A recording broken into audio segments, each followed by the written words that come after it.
Assalamualaikum dan salam sejahtera. Kami dari kumpulan 5 yang diketuai oleh saya, Muhammad Hilal Amri dan rakan-rakan ingin membentangkan kempen yang bertajuk Rokok Membawa Padah. Dari surutan video sebentar tadi, kita dapat melihat betapa buruknya kesan rokok terhadap kita. Sebelum kami meneruskan agenda kempen ini, izinkan saya memperkenalkan ahli kumpulan kami. Ahli kumpulan kami terdiri daripada 4 orang lelaki dan 6 orang wanita. Seterusnya, kita teruskan kepada objektif kempen.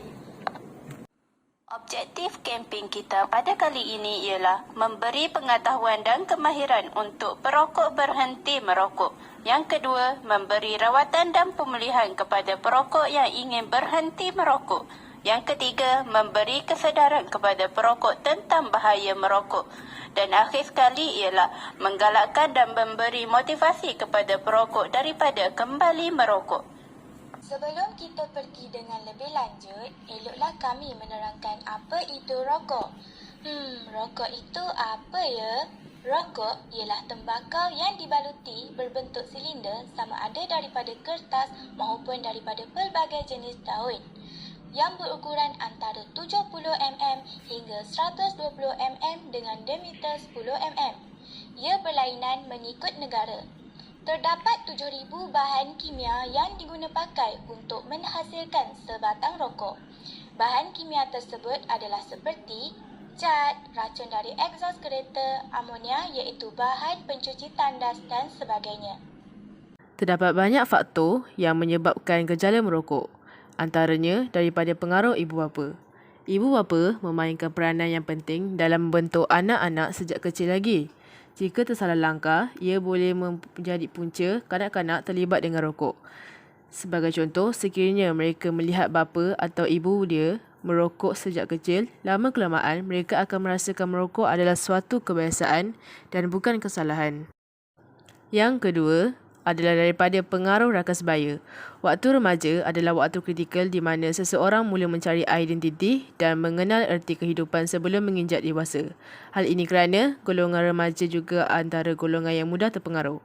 Pada fasa kehidupan mereka ketika ini, mereka banyak dihabiskan masa dengan rakan-rakan. Sebagai contoh, berkawan dengan rakan yang menghisap rokok sedikit sebanyak menyebabkan mereka tercenderung untuk mencubanya. Dalam kelamaan, dia akan menjadi suatu ketagihan pada masa hadapan. Yang ketiga, dari segi emosi. Sesetengah individu menghilangkan tekanan dengan cara yang salah, iaitu merokok. Kesannya, nikotin dalam rokok memberikan mereka ketenangan sementara. Walaupun tanpa disedari, ia menyebabkan kebergantungan kepada rokok. Sebagai contoh, masalah tekanan di tempat kerja, tekanan belajar. Antara kesan buruk akibat merokok ialah merosakkan paru-paru. Ini adalah kerana pengambilan tembakau boleh memberi kesan kepada paru-paru anda. Pada masa awal, anda akan mengalami batuk, selesma dan asma. Ianya juga boleh menyebabkan penyakit yang membawa maut seperti pneumonia, emfisema dan kanser paru-paru. Berikut merupakan langkah-langkah bagi mengelakkan ketagihan merokok. Langkah yang pertama ialah memohon sokongan daripada orang sekeliling. Misalnya, beritahu keluarga dan rakan-rakan mengenai keputusan anda berhenti merokok dan minta sokongan daripada mereka. Langkah yang kedua ialah kekalkan kesibukan diri. Ramai orang tidak boleh berhenti merokok kerana hakikat bahawa mereka merokok apabila merasa bosan dan tertekan. Jadi, jangan biarkan diri anda mencari bantuan daripada nikotin. Cuba sedaya upaya untuk alihkan diri dengan menyertai aktiviti fizikal yang sememangnya memberi manfaat kepada kesihatan, selain dapat mengubah emosi negatif anda. Langkah yang ketiga ialah elakkan pencetus merokok. Jangan tinggal bersama perokok dan berada di tempat merokok terlalu lama, kerana mereka boleh mencetuskan kembali keinginan untuk merokok anda. Sebaliknya, cuba luangkan masa dengan orang yang tidak merokok atau orang yang berjaya berhenti merokok. Langkah seterusnya ialah memberi ganjaran terhadap prestasi anda. Berhenti merokok tidak semudah yang anda harapkan. Oleh itu, setiap hari berlalu tanpa rokok atau tembakau adalah satu kejayaan bagi anda. Ingatlah untuk sentiasa memberi penghargaan kepada diri anda sendiri atau juga dikenali sebagai self-reward.